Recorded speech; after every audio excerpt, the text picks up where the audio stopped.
Quelques pépites pour lesquelles ils sont prêts à prendre tous les risques.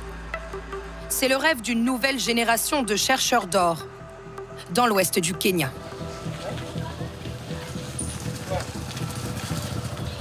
Chaque matin, de nombreux hommes du comté de Kakamega prennent désormais le chemin de la mine. Avant d'entrer, le chef d'équipe donne les dernières consignes de sécurité. Il est un peu inquiet pour les nouvelles recrues. Vérifiez bien votre torche. C'est bon pour tout le monde? Allez, on y va. Il travaille dans une ancienne mine d'or britannique, abandonnée à l'indépendance et qu'un propriétaire kényan continue d'exploiter. Elle s'enfonce à plus de 30 mètres sous terre. Il faut bien regarder où on met les pieds. Il y a des roches, des tuyaux, des câbles électriques. Les mineurs descendent à la lueur de leurs petites torches, sans aucune protection. Et une fois au fond, il y a plus d'1 mètre d'eau par endroit. Chacun avance comme il peut, en veillant à ne pas s'électrocuter. Ça, c'est la partie de la roche qui contient de l'or. C'est ce filon qui nous intéresse, vous voyez? Notre travail est très dangereux. Quand on casse la roche, elle devient très fragile. Regardez.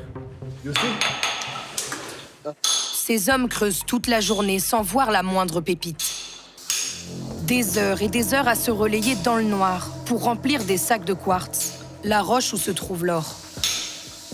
Le tout avec très peu d'oxygène. On avait du mal à respirer car l'arrivée d'oxygène s'est arrêtée. Mais ça refonctionne maintenant, heureusement. Malgré les risques, ils n'ont pas hésité à se lancer. Il y a quelques mois, ils étaient encore cuisiniers, agriculteurs ou maçons comme Denis. Moi, quand j'étais maçon, je gagnais 3 € par jour. Ici, dans la mine, je peux gagner 30 €, voire plus. La fièvre de l'or a transformé la région en un immense gruyère. Des mines artisanales ont été creusées un peu partout. Le sol est très fragile. À la surface, les femmes prennent le relais. Marceline était enseignante, Teresa commerçante. Désormais, elle trie et lave de la roche toute la journée. Je nettoie cette roche concassée qui vient de la mine. L'or va rester sur le tapis parce qu'il est plus lourd que les autres minéraux qui sont emportés par l'eau. Ensuite, je lave le tapis et je récupère l'or.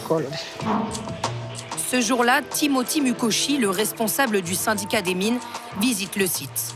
Officiellement, il est censé recenser les travailleurs et garantir leur sécurité. Une mission impossible aujourd'hui.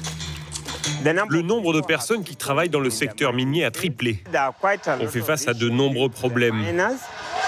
Par exemple, la pollution de l'environnement, le problème d'utilisation des produits chimiques, comme le mercure pour les mineurs. Et le problème principal, c'est leur manque d'équipement. La plupart des travailleurs ne sont pas déclarés et revendent ensuite leur or à des grossistes en ville qui préfèrent rester anonymes. Depuis la crise du coronavirus et la guerre en Ukraine, le cours de l'or explose et atteint des records historiques. On fait ça tous les jours. Ça peut être 20 grammes, ou 10, ou 5. On le chauffe pendant 20 minutes, puis on l'enlève et on le verse ici.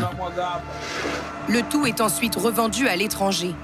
Le problème, c'est qu'une fois fondu, il est difficile de tracer l'or et de savoir dans quelles conditions il a été extrait. Ces dernières années ici, plus de 5000 personnes se sont lancées dans l'orpaillage artisanal. Il resterait plus de 30 tonnes d'or dans les sous-sols de la région, des ressources que le Kenya peine à encadrer. L'actualité, parlons-en. Des débats, des discussions pour aller plus loin et comprendre ce qui agite le monde. Parlons-en avec Pauline Paccard, tous les matins sur France 24.